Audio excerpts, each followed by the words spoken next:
ये कोई आम कयामत का दिन नहीं था। इस दिन जिसके हाथ में जो भी पुरानी या ऐतिहासिक चीज थी वो उसी का देवता बन गया। अगर किसी के पास प्राचीन छिंगलोंग यान्युए दाओ नाम की तलवार थी तो वो साक्षात योद्धा बन गया और चारों तरफ तबाही मचा दी। जिसके हाथ में एक मामूली सा दिखने वाला जादुई ब्रश था उसने हवा में ही असली पहाड़ और नदियां बना दी। और जिसके हाथ में लकड़ी की घंटी थी वो सोने के शरीर वाले भगवान में बदल गया जिसके चारों तरफ दिव्य रोशनी चमक रही थी। लेकिन सूली के साथ ऐसा कुछ नहीं हुआ। उसके खाली हाथ थे, इसलिए वो किसी भी रक्षक आत्मा को नहीं बुला सका। भले ही उसके बैंक खाते में करोड़ों अरबों की संपत्ति थी, लेकिन उस कयामत के दिन वो पैसा रद्दी के भाव भी नहीं बिका। वो उन ताकतवर लोगों का गुलाम बनकर रह गया। उन लोगों ने उसे तब तक तड़पाया जब तक उसकी सांसें नहीं टूट गईं। लेकिन फिर एक चमत्कार हुआ। सूली की आंखें अचानक खुली। वो वापस अपने अतीत में आ चुका था, ठीक उसी दिन जब दुनिया बर्बाद होने वाली थी। उसने गहरी सांस ली और उसकी आंखों में एक खतरनाक चमक आ गई। सूली ने मन ही मन कसम खाते हुए कहा, इस बार मैं किसी का गुलाम नहीं बनूंगा, इस नई दुनिया का राजा मैं ही बनूंगा। बिना एक पल बर्बाद किए उसने तुरंत अपने वफादार मैनेजर को बुलाया। सूली ने सख्त आवाज में आदेश देते हुए कहा, मुझे कुछ बेहद खास चीजें चाहिए और वो भी असली। मुझे रुई जिंगू बांग, छिंगलोंग यान्युए दाओ, शी शियनजी, सान जियान Liang Ren Dao, Xuan Yuan Jian, Qing Yu Shi, Luo Tuo Heshu और हुन थियन लिंग चाहिए। याद रखना, मुझे सिर्फ असली प्राचीन चीजें चाहिए, कोई सस्ती कॉपी नहीं। मैनेजर पहले तो हक्का बक्का रह गया, लेकिन फिर सिर झुकाकर बोला, जी मालिक, मैं अभी इसका इंतजाम करता हूँ। सूली अच्छी तरह जानता था कि ये कोई मामूली चीजें नहीं थी। ये सभी SSS ग्रेड की बुलाने वाली जादुई चीजें थीं। अगर इसके लिए उसे अपनी सारी दौलत भी लुटानी पड़े तो भी वो पीछे नहीं हटेगा, क्योंकि कयामत के बाद ये सारे शेयर, बैंक बैलेंस और कैश सिर्फ कागज के टुकड़े बन जाएंगे। उस खौफनाक दौर में सिर्फ सोना और इंसान की अपनी ताकत ही काम आएगी। बहुत जल्द मैनेजर का फोन आ गया। उसने बताया कि सारी चीजों का पता चल गया है। कुछ चीजें बड़ी नीलामियों में हैं तो कुछ बड़े रईसों के पास। इनकी कीमत करोड़ों में थी। सूली ने बिना पलक झपकाए कहा, तुम्हारे पास सिर्फ 3 दिन हैं। कीमत की फिक्र मत करो, जितना पैसा चाहिए ले लो, बस वो चीजें मुझे हर हाल में चाहिए। फोन रखने के बाद सूली घर से बाहर निकल पड़ा। अब उसके सामने 2 सबसे बड़े काम थे। पहला, रक्षकों की एक ऐसी फौज खड़ी करना जिसे कोई हरा न सके, और दूसरा, एक ऐसा सुरक्षित किला बनाना जिसे तोड़ना नामुमकिन हो। सबसे पहले वो अपने पुराने कॉलेज के दोस्त झांग युआन से मिलने गया। झांग युआन एक जिम में ट्रेनर था। पिछले जन्म में एक बार लड़ाई झगड़े के मामले में झांग युआन को लाखों का जुर्माना भरना पड़ा था। तब सूली ने ही उसे बचाया था, और बदले में पिछले जन्म की कयामत में झांग युआन ने भी कई बार सूली की जान बचाई थी। झांग युआन ने सूली को देखकर हैरानी से पूछा, सू भाई, आप अचानक यहां कैसे? सूली ने उसके कंधे पर हाथ रखा और मुस्कुराते हुए बोला, मेरे पास तुम्हारे लिए एक बॉडीगार्ड कैप्टन का काम है। अगर तुम मेरे साथ आते हो तो मैं तुम्हें तुम्हारी अभी की सैलरी से 10 गुना ज्यादा पैसा दूंगा। यह सुनकर झांग युआन जोर से हंसा और बोला, सू भाई, आपके लिए तो मैं बिना पैसों के भी जान दे दूं, फिर यह तो सिर्फ एक नौकरी है। सूली ने उसे निर्देश दिया, ठीक है, अपने कुछ ऐसे दोस्तों को इकट्ठा करो जिन पर तुम आंख बंद करके भरोसा कर सको, और 7 दिन बाद मेरे सू परिवार के बड़े बंगले पर पहुंच जाना। अब बारी थी दूसरे और सबसे अहम काम की। कयामत के दौर में जब हर तरफ खूंखार दानव और आत्माएं भटकेंगी तो इंसानों को बचने के लिए सुरक्षित जगहों की जरूरत पड़ेगी। सरकारें भी ऐसे बंकर बनाएंगी, लेकिन वो आम लोगों के लिए काफी नहीं होंगे। इसलिए पिछले जन्म में ताकतवर लोगों ने अपनी खुद की सेनाएं और अपने खुद के इलाके बना लिए थे। सूली के दिमाग में अपने किले के लिए एक ही जगह थी, हुआगुओ पर्वत। उसने सीधे वहां के मालिक से बात की और 600 करोड़ जैसी भारी भरकम कीमत देकर उस पूरे इलाके को 10 साल के लिए खरीद लिया। यह कोई आम जगह नहीं थी। सूली जानता था कि अगर इस पहाड़ की सुरक्षा मजबूत कर दी जाए तो यह दुनिया का सबसे सुरक्षित किला बन सकता है। इसके बाद उसने देश की सबसे बड़ी और मशहूर कंस्ट्रक्शन कंपनी को फोन लगाया। सूली ने एक ही सांस में अपनी मांग रखते हुए कहा, तुम्हारे पास सिर्फ 3 महीने हैं। मुझे हुआगुओ पर्वत को एक अभेद्य किले में बदलना है। बाहर की दीवार 800 मीटर ऊंची स्टील की होनी चाहिए, अंदर की दीवार 600 मीटर ऊंची मेटल की। पहाड़ के ऊपर 1 लाख वोल्ट का बिजली का जाल बिछाना है, और जमीन के 50 मीटर नीचे एक ऐसा बंकर बनाना है जिसे कोई मिसाइल भी न तोड़ सके। दूसरी तरफ मौजूद चीफ इंजीनियर के पसीने छूट गए। इंजीनियर ने घबराते हुए कहा, सू साहब, आपकी मांगे पूरी तो हो सकती हैं, लेकिन इतने बड़े प्रोजेक्ट के लिए 3 महीने का समय बहुत ही कम है। सूली बिल्कुल शांत था। उसने अपनी चाल चलते हुए कहा, मैं तुम्हें इस काम के लिए पूरे 30,000 करोड़ रुपए दूंगा, बस मुझे निराश मत करना। 30,000 करोड़ का नाम सुनते ही इंजीनियर की आंखों में चमक आ गई। इंजीनियर ने जोश में भरते हुए कहा, सू साहब, आप बेफिक्र रहें, 3 महीने बाद आपका किला बिल्कुल तैयार मिलेगा। किला तो बन रहा था, लेकिन अभी राशन और दवाइयों का इंतजाम बाकी था। सूली ने मेडिकल दुनिया के सबसे बड़े प्रोफेसर को फोन लगाया। सूली ने सीधे मुद्दे की बात करते हुए कहा, मुझे दुनिया की सबसे बेहतरीन मेडिकल मशीनों के 100 सेट चाहिए। इन्हें तैयार करवाकर मेरे बताए पते पर भिजवा दीजिए। प्रोफेसर ने अपनी पूरी जिंदगी में इतना बड़ा ऑर्डर नहीं देखा था। वो कुछ पल के लिए तो सन्न रह गया। फिर प्रोफेसर ने हकलाते हुए कहा, जी बिल्कुल मिस्टर सू, जैसा आप चाहें वैसा ही होगा। सूली अच्छी तरह जानता था कि कयामत के दौर में उसके रक्षक भी बुरी तरह घायल होंगे। भले ही कुछ रक्षकों के पास जादुई इलाज करने की ताकत हो, लेकिन वो एक साथ हजारों लोगों को ठीक नहीं कर पाएंगे। वहां ये मशीनें भगवान का काम करेंगी। लेकिन तभी मैनेजर दौड़ता हुआ आया। उसके चेहरे पर हवाइयां उड़ रही थीं। मैनेजर ने कांपती आवाज में कहा, मालिक, बहुत बुरी खबर है। आपके पिता ने आपके सारे बैंक खाते फ्रीज कर दिए हैं। इतना कहकर उसने एक फोन सूली की तरफ बढ़ा दिया। फोन के दूसरी तरफ से उसके पिता की गुस्से से भरी आवाज आ रही थी। पिता ने चिल्लाते हुए कहा, सू, तुम्हारी इन बेवकूफी भरी हरकतों की वजह से हमारी कंपनी की इज्जत मिट्टी में मिल रही है। हमारे शेयर लगातार गिर रहे हैं। मैंने तुम्हारे सारे खाते बंद कर दिए हैं। जब तक ये तमाशा खत्म नहीं होता, मुझसे बात करने की कोशिश भी मत करना। इससे पहले कि सूली कुछ कह पाता, उसके पिता ने फोन काट दिया। सूली को कुछ समझ नहीं आ रहा था कि उसने कंपनी का क्या नुकसान कर दिया। तभी मैनेजर ने टीवी की तरफ इशारा किया। न्यूज चैनल पर उसी के बारे में ब्रेकिंग न्यूज चल रही थी। न्यूज एंकर चीख चीख कर कह रहा था, सबसे बड़ी खबर, सू ग्रुप के सबसे छोटे बेटे ने करोड़ों रुपए पानी की तरह बहाकर पुराने कबाड़ जैसी ऐतिहासिक चीजें खरीदी हैं। और तो और उसने 600 करोड़ रुपए में एक मामूली सा पर्यटन स्थल हुआगुओ पर्वत भी खरीद लिया है। सूत्रों की माने तो उसने भारी मात्रा में राशन और अस्पताल की मशीनें भी मंगवाई हैं। इंटरनेट पर भी लोग उसका मजाक उड़ा रहे थे। लोग कमेंट कर रहे थे कि सू ग्रुप का ये बेटा पागल हो गया है। इतने पैसों से तो किसी का भला किया जा सकता था, लेकिन ये तो एक बेकार सा पहाड़ खरीदने में लगा है। सूली ने टीवी बंद कर दिया। उसे इन कीबोर्ड वॉरियर्स की बातों से कोई फर्क नहीं पड़ता था। लेकिन तभी उसकी दूसरी बहन दरवाजे से अंदर दाखिल हुई। उसके चेहरे पर चिंता साफ झलक रही थी। बहन ने पास आकर पूछा, छोटे सू, तुम ये सब क्या कर रहे हो? तुमने इतना सारा पैसा कहां और क्यों बहा दिया? बाहर हर कोई हमारे परिवार पर हंस रहा है। मीडिया ने तो जैसे हमारी नाक में दम कर दिया है। सूली अपनी बहन को बहुत प्यार करता था। उसका मन किया कि वो उसे कयामत की सारी सच्चाई बता दे, लेकिन फिर उसने सोचा कि अगर वो दुनिया खत्म होने की बात कहेगा तो कोई भी उस पर यकीन नहीं करेगा, उल्टा उसे पागल खाने भेज देंगे।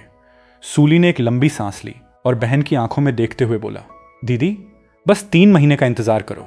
3 महीने बाद तुम्हें सब कुछ अपने आप समझ आ जाएगा, लेकिन अभी मुझे तुम्हारे पैसों की बहुत सख्त जरूरत है। बहन ने कुछ पल तक उसकी आंखों में देखा। वो अपने भाई पर बहुत भरोसा करती थी। बिना एक और सवाल पूछे उसने अपना फोन निकाला और सूली के खाते में तुरंत 20,000 करोड़ रुपए ट्रांसफर कर दिए। पैसे भेजकर वो चुपचाप वापस अपने ऑफिस चली गई। अपने परिवार का ये भरोसा और पैसे देखकर सूली का हौसला और भी ज्यादा बढ़ गया। अब वो बिना किसी रुकावट के अपने मिशन में लग सकता था। उसने तुरंत देश के सबसे बेहतरीन कृषि वैज्ञानिकों और किसानों को बुलाया। उन सबको हुआगुओ पर्वत पर ले जाकर बड़े बड़े ग्रीन हाउस बनवाए। मकसद साफ था, उस पहाड़ के अंदर हर मौसम के फल और सब्जियां उगनी चाहिए। इसके बाद उसने पानी के विशेषज्ञों को बुलाया। सूली जानता था कि कयामत आते ही दुनिया का सारा पानी जहर बन जाएगा, इसलिए उसने पहाड़ के अंदर ही एक ऐसा वाटर प्यूरिफिकेशन सिस्टम बनवाया जो सदियों तक बिल्कुल साफ और मीठा पानी दे सके। कुछ दिनों बाद झांग युआन अपने साथ 30 गठीले और खतरनाक दिखने वाले लड़कों को लेकर सूली के बंगले पर पहुंचा। झांग युआन ने गर्व से सीना तानकर कहा, सू भाई, ये रहे मेरे सबसे खास और भरोसेमंद लड़के। इनमें से हर एक चट्टान की तरह मजबूत है। सूली ने उन लड़कों की तरफ देखा। उसकी आंखों में पुरानी यादें तैर गईं। ये वही चेहरे थे जिन्होंने पिछले जन्म में खूंखार राक्षसों के बीच से उसे जिंदा बाहर निकाला था। इन्हीं भाइयों के साथ मिलकर उसने पिछले जन्म में मौत को कई बार चकमा दिया था। सूली ने संतुष्टि से सिर हिलाया। तभी बंगले के अंदर से सेना की वर्दी पहने 3 बेहद खतरनाक दिखने वाले आदमी बाहर आए। सूली ने उन लड़कों की तरफ इशारा करते हुए कहा, मैंने इन तीनों को भारी कीमत देकर स्पेशल फोर्सेस से बुलाया है। अगले 3 महीने तक ये तुम्हें नरक जैसी ट्रेनिंग देंगे। जब ये ट्रेनिंग खत्म होगी तब तुम इंसान नहीं बल्कि मौत के सौदागर बन चुके होगे। सब कुछ अपने हिसाब से सेट करने के बाद सूली वापस अपने कमरे में चला गया। तभी मैनेजर चेहरे पर एक अजीब सी खुशी लेकर आया। मैनेजर ने धीरे से कहा, मालिक, आपकी मंगवाई हुई सारी प्राचीन चीजें आ चुकी हैं, लेकिन मुझे एक बात समझ नहीं आ रही। आप इन पुरानी तलवारों और भालों का क्या करेंगे? सूली ने एक रहस्यमयी मुस्कान के साथ कहा, 3 महीने बाद तुम्हें खुद ब खुद जवाब मिल जाएगा। फिलहाल तुम मेरे लिए और भी बहुत सारे पुराने और ठंडे हथियारों का इंतजाम करो। मैनेजर बिना कोई सवाल किए वहां से चला गया। देखते ही देखते 15 दिन बीत गए। मैनेजर ने सूली के सामने हथियारों का एक पूरा जखीरा लाकर रख दिया। वहां दुनिया भर की पुरानी तलवारें, भालें, कुल्हाड़ियां और ढालें रखी हुई थीं। सूली के इशारे पर झांग युआन और उसके 30 लड़कों ने अपने अपने हिसाब से हथियार चुन लिए। किसी ने भारी कुल्हाड़ी उठाई तो किसी ने लंबी तलवार। ये हथियार असल में उनके भविष्य के रक्षक देवताओं को बुलाने की चाबी थे, लेकिन सूली ने उन्हें इस राज के बारे में एक शब्द भी नहीं बताया। उसने सिर्फ झांग युआन के कंधे पर हाथ मारा और भारी आवाज में बोला, बस इन हथियारों के साथ जी तोड़ मेहनत करना। 3 महीने बाद तुम मेरी पूजा करोगे। दिन पंख लगाकर उड़ने लगे। बाहर की दुनिया में टीवी चैनल अभी भी सूली को पागल ठहराने में लगे थे। इंटरनेट पर अफवाहें उड़ रही थीं कि क्या सच में दुनिया खत्म होने वाली है, जो रईस लोग ऐसे किले बना रहे हैं। लेकिन सूली को इन बातों से कोई फर्क नहीं पड़ता था। कयामत के दिन से ठीक 5 दिन पहले हुआगुओ पर्वत का वो अभेद्य किला पूरी तरह से बनकर तैयार हो गया। सूली पहाड़ की सबसे ऊंची चोटी पर खड़ा होकर अपने उस फौलादी महल को देख रहा था। ये इतना मजबूत था कि अगर जादुई रक्षक न भी हों तो भी यह किला कयामत के शुरुआती दौर को आसानी से झेल सकता था। सूली ने अपने 30 लड़ाकों को बुलाया और आदेश दिया, अगर तुम मुझ पर भरोसा करते हो तो अगले 5 दिन के अंदर अपने अपने परिवार वालों को लेकर इस किले के अंदर आ जाओ। उन लड़कों ने पिछले 3 महीनों में अपनी आंखों से इस पहाड़ को एक फौलादी किले में बदलते देखा था। उन्होंने देखा था कि कैसे ट्रकों भर भर के राशन और हथियार अंदर लाए गए हैं, कैसे पहाड़ के अंदर ही खेत और नदियां बना दी गई हैं। उन्हें पता था कि अगर बाहरी दुनिया से संपर्क टूट भी जाए तो भी वो यहाँ सैकड़ों सालों तक राजाओं की तरह जी सकते हैं। तभी मैनेजर हाँफता हुआ आया। उसके हाथों में एक बहुत भारी और चमचमाती हुई छड़ी थी। ये कोई आम छड़ी नहीं थी, ये महान रुई जिंगू बांग थी। सूली ने उसे अपने हाथों में लिया और पूरी ताकत से पहाड़ की चोटी की जमीन में गाड़ दिया। धमाके जैसी आवाज हुई और वो जादुई छड़ी वहां मजबूती से खड़ी हो गई। सूली ने छड़ी की तरफ देखते हुए फुसफुसाकर कहा, महान वानर राज, बस 5 दिन और, उसके बाद तुम्हारा खौफ पूरी दुनिया देखेगी। 5 दिन कैसे बीत गए पता ही नहीं चला। झांग युआन और उसके सभी लड़कों ने अपने परिवारों को सुरक्षित किले के अंदर पहुंचा दिया था। ठीक उसी वक्त कई शानदार लग्जरी गाड़ियां हुआगुओ पर्वत के मुख्य दरवाजे पर आकर रुकीं। गाड़ियों के पीछे पत्रकारों और मीडिया कैमरों की भीड़ लगी हुई थी। जैसे ही पहली गाड़ी का दरवाजा खुला, भीड़ में कानाफूसी शुरू हो गई। एक पत्रकार चिल्लाया, अरे देखो, वो तो सू ग्रुप के मालिक सू चांगफेंग हैं और पीछे वाली गाड़ी में सूली का बड़ा भाई और बहन भी हैं। लेकिन ये सब अपने साथ अपना सारा सामान क्यों लाए हैं? सूली के पिता सू चांगफेंग भारी कदमों से चलकर सूली के पास आए। पिता ने गहरी सांस लेते हुए पूछा, सू, क्या अब तुम हमें बताओगे कि तुमने ये सारा तमाशा क्यों खड़ा किया है? सूली ने आसमान की तरफ देखा। उसकी आंखों में एक अजीब सी शांति थी। उसने धीमी लेकिन दमदार आवाज में कहा, पिताजी, बस कुछ पलों का इंतजार। आसमान खुद आपको सारे सवालों के जवाब दे देगा। तभी झांग युआन और उसके 30 लड़के सूली के पीछे आकर खड़े हो गए। उन सबके हाथों में उनके चुने हुए पुराने हथियार थे। 3 महीने की खतरनाक ट्रेनिंग ने उन्हें फौलाद बना दिया था। सूली ने अपनी कलाई घड़ी की तरफ देखा। रात के ठीक 12 बजने वाले थे। टिक टिक, और फिर 12 बज गए। अचानक ऊपर आसमान में लटकता हुआ सफेद चांद खौफनाक खून जैसा लाल हो गया। पूरे आसमान में एक अजीब सा लाल धुआं फैलने लगा और बादलों के बीच से बैंगनी रंग की डरावनी बिजलियां कड़कने लगीं। ऐसा लग रहा था जैसे आसमान फट गया हो। तभी पूरी जमीन भयानक तरीके से कांपने लगी। दुनिया के अलग अलग कोनों से नरक के सैकड़ों दरवाजे जमीन फाड़कर बाहर निकल आए। झांग युआन और उसके लड़कों ने खुद को दिमागी तौर पर तैयार किया था, लेकिन इस खौफनाक मंजर को देखकर उनके भी रोंगटे खड़े हो गए। सूली ने देखा कि उन लड़कों के हाथों में मौजूद हथियारों से एक अजीब सी रोशनी निकलने लगी है। सूली ने तुरंत चीख कर आदेश दिया, जल्दी अपने अपने हथियारों पर अपने खून की एक बूंद गिराओ, जल्दी करो। लड़कों ने बिना एक पल सोचे अपनी उंगलियां काटी और खून हथियारों पर टपका दिया। जैसे ही खून हथियारों से टकराया, एक चमत्कार हुआ। उन लड़कों की आत्माएं उन हथियारों से जुड़ गईं। उनकी आंखों की पुतलियां एकदम लाल हो गईं और फिर हर एक लड़के के ठीक पीछे एक विशाल और भयानक योद्धा की पारदर्शी छवि उभर आई। झांग युआन ने अपने शरीर में दौड़ती उस राक्षसी ताकत को महसूस किया। झांग युआन ने जोश में चिल्लाते हुए कहा, बाप रे, तो सू भाई ने हमसे ये हथियार इसलिए उठवाए थे। इन हथियारों के अंदर तो देवताओं जैसी ताकत है। कसम से मुझे लग रहा है कि मैं एक मुक्के में पूरी पहाड़ तोड़ सकता हूं। झांग युआन ने पलक झपकाते हुए सूली से पूछा, सू भाई, आपका जादुई रक्षक कौन है? सूली के चेहरे पर एक हल्की सी मुस्कान आ गई। उसने कुछ नहीं कहा, बस अपनी उंगली से पहाड़ की सबसे ऊंची चोटी की तरफ इशारा कर दिया, जहां रुई जिंगू बांग गड़ी हुई थी। सब लोग उस छड़ी को देखकर हैरान थे। तभी सूली के पिता आगे आए। पिता की आंखों में आंसू और गर्व दोनों थे। पिता ने सूली के कंधे पर हाथ रखते हुए कहा, मुझे माफ कर दो बेटे, मुझे लगा था कि तुम हमारा पैसा बर्बाद कर रहे हो, लेकिन तुमने तो हम सबको बचाने के लिए ये महान काम किया है। सूली ने अपने लड़कों को आदेश दिया कि वो परिवार वालों को सुरक्षित बंकरों में ले जाएं और बाकी लोग किले की रक्षा करें। इतना कहकर वो अकेला ही उस ऊंची चोटी की तरफ बढ़ गया। जैसे जैसे सूली चोटी के करीब पहुंच रहा था, रुई जिंगू बांग से निकलने वाली सुनहरी रोशनी और तेज होती जा रही थी। ऐसा लग रहा था जैसे वो छड़ी सूली के आने का जश्न मना रही हो। सूली ने अपनी जेब से एक चाकू निकाला और अपनी हथेली पर एक गहरा कट लगा दिया। वो जानता था कि जितने ऊंचे दर्जे का रक्षक होगा, उसे जगाने के लिए उतने ही ज्यादा खून की जरूरत पड़ेगी। उसने अपने खून से लथपथ हाथ को सीधे उस सुनहरी छड़ी पर रख दिया। हाथ रखते ही छड़ी से इतनी भयानक रोशनी निकली कि आंखें चौंधिया गईं। भगवान के स्तर वाले इस रक्षक को बुलाना कोई बच्चों का खेल नहीं था। सूली के शरीर की नसें फटने लगीं। हड्डियों में ऐसा दर्द उठा जैसे कोई उन्हें हथौड़े से तोड़ रहा हो।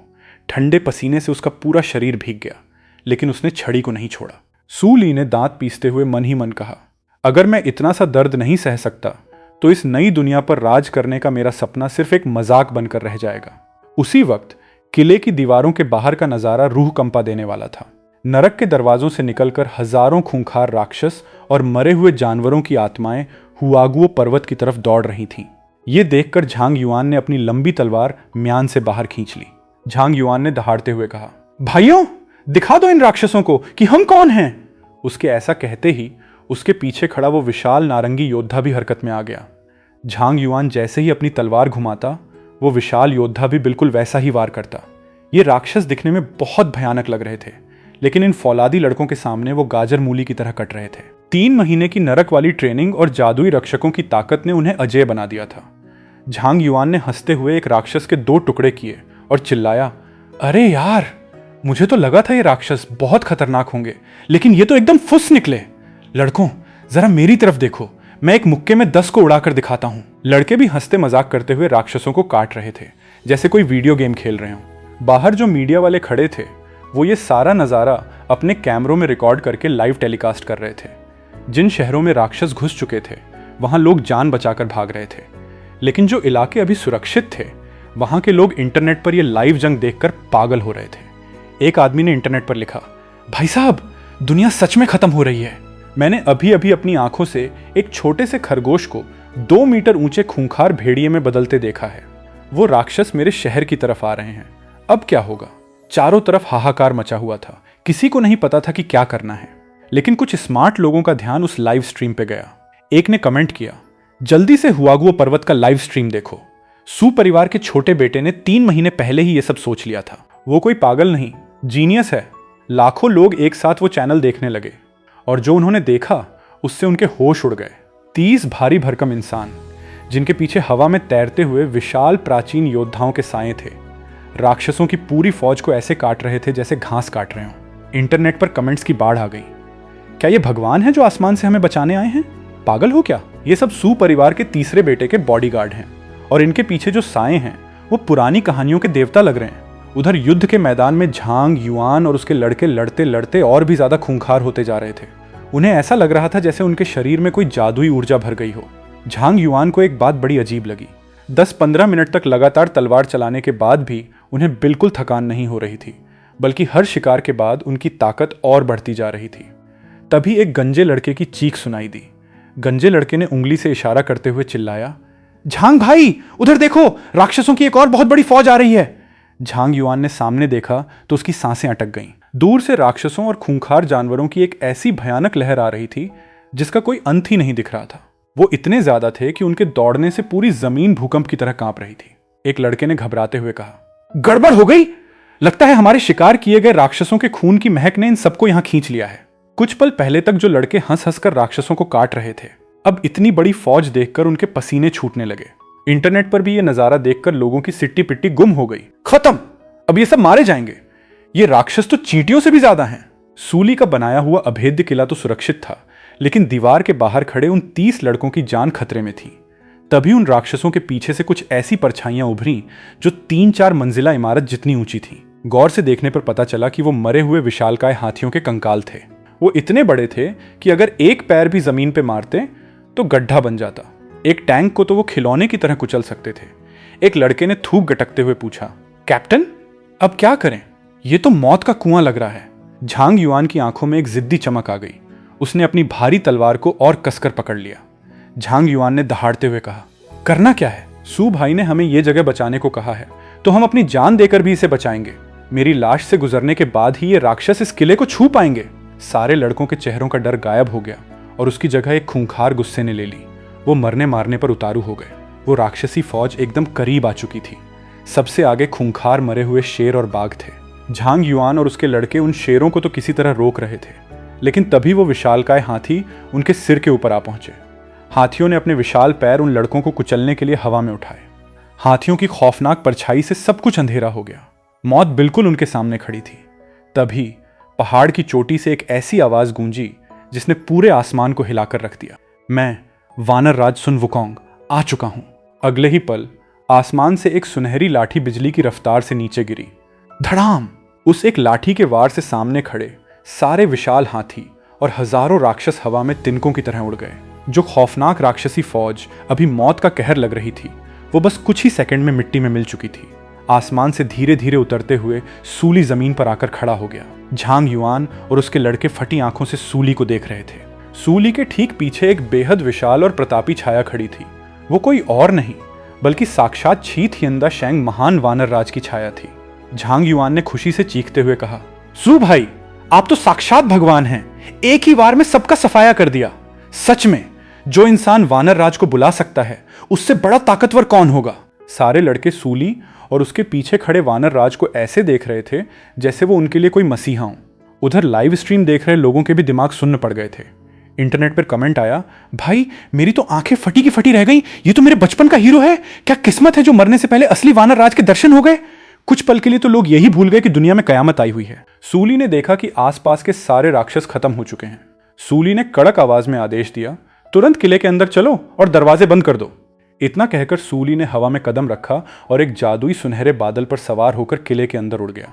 ये देखकर झांग युआन की तो आंखें ही बाहर आ गईं। झांग युआन ने बच्चों जैसी उत्सुकता से पूछा, सू भाई, ये तो एकदम जहर है। क्या उड़ने की ताकत सिर्फ वानर राज के पास है? किले के अंदर पहुंचते ही सारे लड़के सूली के पीछे पड़ गए कि उन्हें भी उड़ना सिखाया जाए। आखिरकार जादुई बादलों पर उड़ने का सपना कौन लड़का नहीं देखता। सूली ने उन्हें शांत करते हुए समझाया, धैर्य रखो।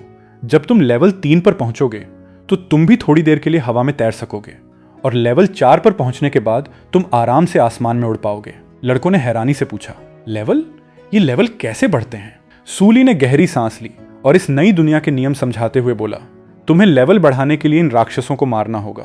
जब ये मरते हैं तो इनके शरीर से एक बहुत शुद्ध ऊर्जा निकलती है। तुम्हारा शरीर उस ऊर्जा को सोख लेता है। जितनी ज्यादा ऊर्जा तुम सोखोगे, तुम्हारी ताकत उतनी ही बढ़ती जाएगी और तुम लेवल अप कर जाओगे। सूली ने आगे बताया, राक्षसों के भी अलग अलग लेवल होते हैं। जितना खतरनाक राक्षस तुम मारोगे, उतनी ही जल्दी तुम्हारा लेवल बढ़ेगा। हर लेवल के साथ तुम्हारा शरीर फौलादी होता जाएगा और तुम्हारे पीछे खड़े ये जादुई रक्षक भी और विशाल और ताकतवर हो जाएंगे। समझ गए? लड़कों ने जोश में एक साथ सिर हिलाया। तभी झांग युआन ने अपना खुराफाती दिमाग लगाते हुए पूछा, सू भाई, अभी आपने एक ही लाठी में हजारों राक्षसों को मार दिया, तो क्या आपका लेवल बढ़ चुका है? सूली ने मुस्कुराते हुए सिर हिलाया और कहा, हाँ, मैं अब लेवल 3 पर हूं। लेकिन अब काम की बात सुनो। मैं तुम्हें 2 टीमों में बांट रहा हूं। तुम बारी बारी से आराम करोगे और पहरा दोगे। सूली का चेहरा अचानक बहुत सख्त हो गया। उसने चेतावनी देते हुए कहा, आज जो तुमने देखा वो तो सिर्फ एक शुरुआत थी। असली नरक तो कल से शुरू होगा। कयामत की सबसे खौफनाक बात यह नहीं है कि राक्षस आ गए हैं, बल्कि यह है कि वो हर रोज और ज्यादा ताकतवर होते जाएंगे। बाहर की दुनिया के लोग इन राक्षसों से खौफ खाए बैठे थे, लेकिन सिर्फ सूली जानता था कि ये राक्षस तो अभी सिर्फ लेवल 1 के थे। कल से कुछ राक्षस लेवल 2 में बदल जाएंगे और तब आम इंसानों के लिए असली बुरा सपना शुरू होगा। सूली ने कड़े निर्देश देते हुए कहा, आंखें और कान खुले रखना। अगर किले की दीवार के पास थोड़े बहुत राक्षस दिखें तो अपनी टीम के साथ बाहर जाकर उनका शिकार करना। तुम्हें जल्द से जल्द लेवल 2 पर पहुंचना है। लेवल 1 के राक्षस बेवकूफ होते हैं, उन्हें सिर्फ मारना आता है, वो कोई जाल नहीं बिछा सकते। इसीलिए मैं तुम्हें बाहर जाने की इजाजत दे रहा हूं। तभी सूली ने एक और सख्त हिदायत दी, और मेरी सबसे अहम बात गांठ बांध लो। मेरी इजाजत के बिना किले का दरवाजा किसी के लिए भी नहीं खुलेगा। इस नई दुनिया में हर इंसान स्वार्थी हो चुका है। अगर तुमने दया खाकर किसी गद्दार को अंदर आने दिया तो हम सब मारे जाएंगे। उसी समय 5वें मिलिट्री बेस पर भी तबाही मची हुई थी। सेना के पास भारी हथियार तो थे, लेकिन अचानक जमीन फाड़कर निकले इन राक्षसों ने उन्हें भी संभलने का मौका नहीं दिया था। हालांकि सेना ने जल्दी ही मोर्चा संभाल लिया और अपनी गोलियों और मिसाइलों से राक्षसों को भूनना शुरू कर दिया। स्थिति थोड़ी संभलने के बाद बेस के कमांडर चेन झान ने एक इमरजेंसी मीटिंग बुलाई। चेन झान ने नक्शे पर इशारा करते हुए कहा, हमें तुरंत अपने सैनिकों को आसपास के शहरों में भेजना होगा।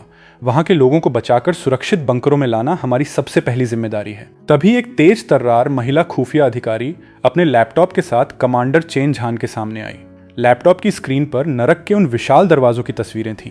अधिकारी ने रिपोर्ट देते हुए कहा, सर, हमारी जानकारी के मुताबिक ये जितने भी नए और खतरनाक राक्षस आए हैं वो इन दरवाजों से ही निकले हैं, और बाकी के राक्षस हमारे ही दुनिया के जानवर हैं जो इस लाल चांद की रोशनी में खूंखार भेड़ियों और राक्षसों में बदल गए हैं। कमांडर चेन झान इस अधूरी जानकारी से बिल्कुल खुश नहीं था। चेन झान ने भौहें सिकोड़ते हुए पूछा, क्या तुम्हारी खुफिया टीम के पास बस इतनी ही जानकारी है? महिला अधिकारी का चेहरा थोड़ा पीला पड़ गया। उसने जल्दी से एक और फाइल खोली। इस फाइल में सूली की पूरी कुंडली थी। अधिकारी ने स्क्रीन की तरफ इशारा करते हुए कहा, सर, जरा इन्हें देखिए। ये सू ग्रुप के तीसरे बेटे सूली हैं। ठीक 100 दिन पहले इन्होंने पागलों की तरह पुरानी चीजें खरीदना शुरू किया था। इन्होंने करोड़ों रुपए खर्च करके हुआगुओ पर्वत को एक अभेद्य किले में बदल दिया है। अधिकारी ने आगे कहा, पहले सबको लगा था कि यह किसी अमीर बाप के बिगड़े हुए बेटे का पागलपन है, लेकिन आज जो हुआ है उसे देखकर लगता है कि सूली को इस कयामत के बारे में पहले से ही सब कुछ पता था। तभी एक जूनियर अफसर दौड़ता हुआ मीटिंग रूम में घुसा। वो बहुत घबराया हुआ था। अफसर ने हांफते हुए कहा, कमांडर सर, बहुत बड़ी खबर है। उसने तुरंत अपना पेन ड्राइव लैपटॉप में लगाया और एक वीडियो प्ले कर दिया। ये वही वीडियो था जिसमें झांग युआन और उसके लड़के राक्षसों को काट रहे थे और उनके पीछे प्राचीन योद्धाओं के साए थे।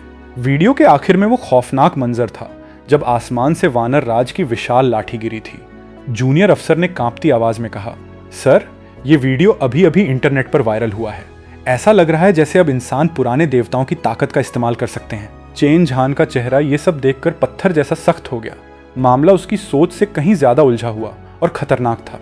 महिला अधिकारी ने वीडियो देखकर चीखते हुए कहा, सर, उस वानर राज के आगे जो लड़का खड़ा है वो सूली ही तो है। मैं अभी जाकर उसे यहां घसीट कर लाती हूं, वो हमें सब कुछ उगलेगा। लेकिन चेन झान ने तुरंत अपना हाथ उठाकर उसे रोक दिया। चेन झान ने गहरी आवाज में कहा, दिमाग से काम लो। अगर वो इंसान पहले से ही कयामत के बारे में जानता था, अगर उसने एक ऐसा किला बना लिया है जिसे हम भी नहीं तोड़ सकते, और सबसे बड़ी बात, अगर वो इंसान साक्षात वानर राज को बुला सकता है, तो तुम्हें क्या लगता है तुम उसे ऐसे ही हथकड़ी पहनाकर ले आओगी? मीटिंग रूम में सन्नाटा छा गया।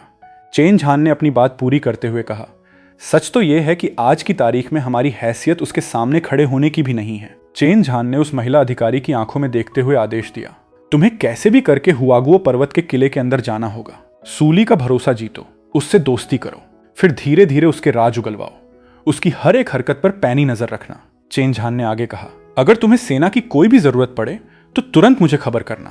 महिला अधिकारी ने पैर पटक कर सैल्यूट किया और बोली, यस सर, मिशन पूरा हो जाएगा।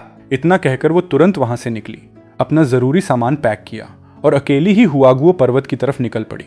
अगली सुबह का सूरज निकला। सूली किले की दीवार पर गश्त करने के लिए पहुंचा। जैसे ही वो वहां पहुंचा, झांग युआन और उसके लड़के उसे घेर कर खड़े हो गए। झांग युआन ने जोश में अपनी शर्ट की बाहें ऊपर चढ़ाईं और अपनी फौलादी मांसपेशियां दिखाते हुए बोला, सू भाई, ये देखो, मैं लेवल 2 पर पहुंच गया हूं। लेवल 1 से लेवल 2 में जाने का सबसे बड़ा फायदा यही था कि इंसान का शरीर लोहे जैसा मजबूत हो जाता था, और अगर कोई लेवल 3 पर पहुंच जाए तो वो इतना ताकतवर हो जाता था कि कोई आम हथियार उसे खरोंच तक नहीं मार सकता था। बाकी जिन लड़कों ने भी लेवल 2 पार कर लिया था, वो सब भी सूली के सामने अपनी छाती चौड़ी करके खड़े हो गए, और जो अभी तक लेवल 1 पर ही थे, वो बेचारे दीवार के नीचे राक्षसों को ढूंढ रहे थे ताकि वो भी जल्दी से अपना लेवल बढ़ा सकें। सूली अपने लड़कों की इस तरक्की से बहुत खुश था। सूली ने मुस्कुराते हुए कहा, तुम सबने बहुत बढ़िया काम किया है, मेरी उम्मीद से भी कहीं ज्यादा। चूंकि तुम सबको अपना लेवल बढ़ाने की इतनी ही जल्दी है, तो चलो आज मैं तुम्हें एक खास जगह लेकर चलता हूं। सूली ने उन्हें समझाते हुए कहा, अभी किले के पास राक्षसों की कोई बड़ी फौज नहीं आने वाली। अगर तुम्हें लेवल 3 पर पहुंचना है तो हमें खुद मौत के कुएं में कूदना होगा। जहां राक्षस ज्यादा होंगे वहां खतरा भी बहुत ज्यादा होगा। सूली ने उनकी आंखों में देखते हुए पूछा, क्या तुम लोग मेरे साथ उस नरक में जाने की हिम्मत रखते हो? झांग युआन ने बिना एक पल सोचे अपना सीना ठोक कर कहा, सू भाई, आप बस हुक्म कीजिए, आप कहेंगे तो मैं दहकती हुई आग में भी कूद जाऊंगा, बस जगह का नाम बताइए। सूली ने दीवार से बाहर दूर शहर की तरफ देखते हुए कहा, मुझे तुम लड़कों से यही उम्मीद थी, तो फिर तैयारी कर लो, आज हम चिड़ियाघर चलेंगे। सूली ने अपनी योजना बताते हुए कहा, चिड़ियाघर के सारे जानवर अब तक खूंखार राक्षसों में बदल चुके होंगे और वहां बहुत सारे खतरनाक शिकारी जानवर भी थे। लेकिन एक बात सुन लो, मैं अपने साथ सिर्फ 10 लड़कों को ले जाऊंगा, बाकी सब यहीं रहकर किले की रक्षा करेंगे। हमारा किला किसी भी हाल में कमजोर नहीं पड़ना चाहिए। तुरंत 10 सबसे ताकतवर लड़कों को छांटा गया और वो चिड़ियाघर जाने के लिए तैयार हो गए। झांग युआन भागकर गाड़ियां निकालने जाने लगा, लेकिन सूली ने उसे रोक लिया। सूली ने आगे बढ़कर हवा में अपना पैर रखा और अचानक वहां एक सतरंगी जादुई बादल प्रकट हो गया। बादल का आकार इतना बड़ा हो गया कि 10 लड़के उस पर आसानी से बैठ सकते थे। सूली ने हंसते हुए कहा, गाड़ी वाड़ी छोड़ो, मेरे इस जादुई बादल पर चढ़ो। लड़के तो खुशी से पागल हो गए। वो उछलकर बादल पर चढ़ गए।